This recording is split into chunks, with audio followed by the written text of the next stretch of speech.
Mundial de Piragüismo Slalom de Río de Janeiro ha arrancado hoy con ese descenso en patrullas para Iratigoicoechea. Bueno, un descenso por equipos que vale para tomar sensaciones, para tomar referencias, pero sobre todo ya de cara a esa competición individual que arranca mañana. Irati, ¿qué se puede esperar de este Campeonato del Mundo y cómo te sientes?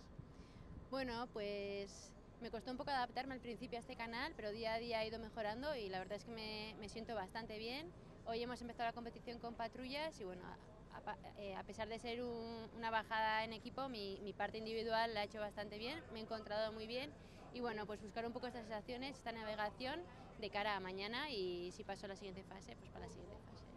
Ir día a día es lo que toca en este tipo de competiciones, pero una vez llegadas a un mundial, soñar con grandes objetivos también es algo que se antoja y bueno, supongo que también en tu cabeza está poder luchar por estar en esa gran final, ¿no? Sí, mi objetivo claramente es estar en la final, sé que puedo estar ahí, este año he hecho bajadas rápidas, solo que siempre he tenido algún problema, entonces un poco, bueno, analizar bien y sobre todo pues estar tranquila y disfrutarlo. Mucha suerte para los próximos días. Vale, gracias.